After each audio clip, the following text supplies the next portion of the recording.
back mga Kuradangerz! Welcome back dito sa ating Inday Kuradang channeling!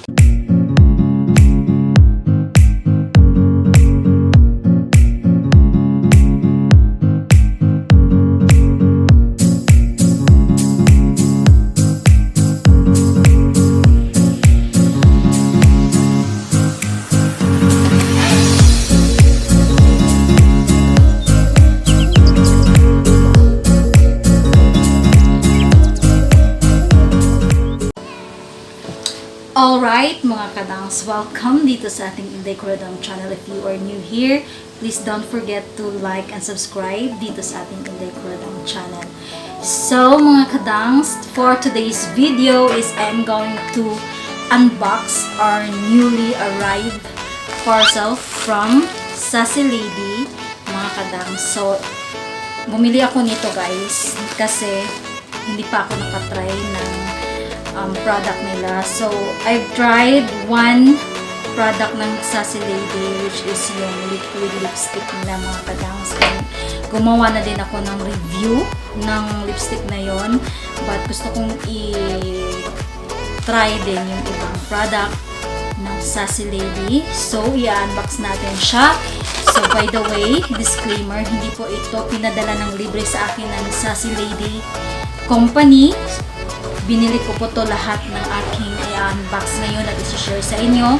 So, that is why this is not a sponsored video. So, without further ado, let's unpack na mga Ka-dangz kasi hindi naman to box eh. Let's unpack our new parcel from Sace Lady. So, I spent 669 pesos with this package mga Ka-dangz. And yung Sace Lady na brand mga Ka-dangz, this is from China, made in China siya mga Ka-dangz. But marami na rin mga beauty influencer na mga sikat na nagre-review at nagtatry ng mga product nila, and sikat na din to. If you are going to search Sace Lady na brand, is talagang marami kang masisearch. Alright, so sobrang safety. Wow, very good. Sobrang safety yung mga product. And ayan. So number 1, ito. Kasi hiwalay siya yung kasi kasama dito. So, tingnan natin to. This is a powder blush. Ayan. Meron siyang brush guard na kasama. Bumili ako ng powder brush para kung ano ka mga Ka-dangz, tawag lang, mag-retouch. Kasi yung mga powder blush ko, mga sira, na bali nahiwalay yung handle niya dito sa talagang mismo brush na, kaya bumili ako ng bagong powder brush. And yeah, very nice. Yung handle niya is merong pagka rose gold na I don't know, parang orangey. Ganyan yung kulay niya. And very nice. Very nice siyang gamitin as powder brush. Alright, so I will just put the prices right here, mga Ka-dangz, no? Para malaman nyo kung ano yung mga presyo ng mga pinamili natin. Alright, so very secure talaga yung mga product talaga mga Ka-dangz. So, expect na talagang walang damage, diba?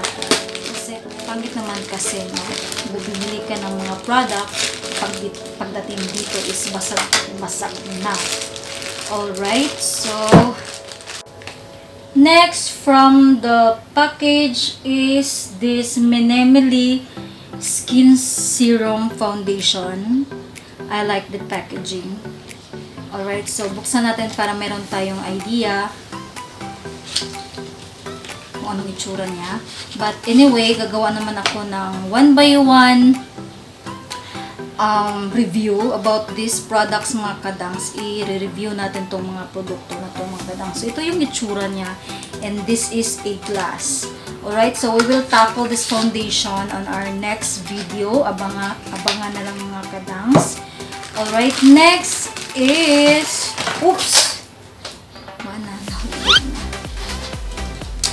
Next is the Sace Lady Longwear. Ano to? Kasing liit niya eh. Longwear.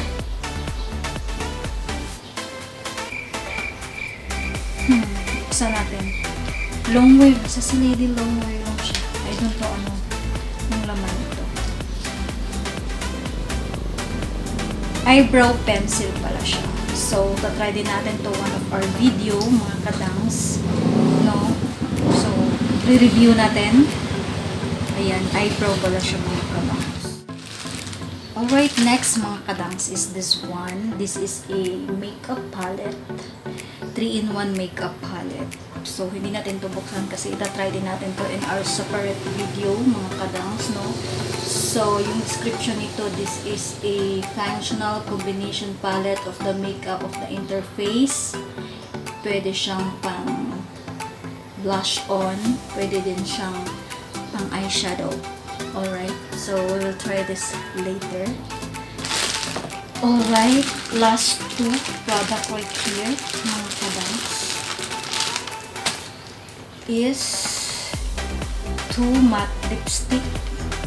This one, ang ganda ng mga packaging. Grabe. This is Retro Effect Non-Stick Cup Long Wearing 16 Hours Sace Lady Matte Lipstick. Ang ganda ng packaging. This is pink. Grabe.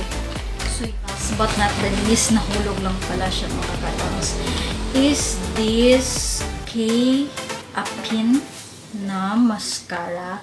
So, ito yung hinahanap ko kasi medyo yung mascara ko ngayon na ginagamit, medyo natutuyo na siya and gusto kong gumamit ng ibang brand din ng mascara kasi addict ako sa mascara. Diba? Look at my mascara dyan. So, ito siya, mga ka-dangz. Gagawa din tayo ng separate review video nitong product na itong, mga ka-dangz. Kung this is a thumbs up or a thumbs down. So, yun yung titingnan natin. Abangan na lang sa ating mga next video, mga ka-dangz, no? So, hope you enjoy this very little unpacking very little packaging unbox. Very little mga nabayaran ko. 669 this one. All of this is 669 pesos. Thank you so much for watching sa ating unpacking, our unpacking package from Sace Lady Cosmetics. Alright, so kung hindi ka pa nakasubscribe dito sa ating channel, please do subscribe and let's see you na lang sa ating next video.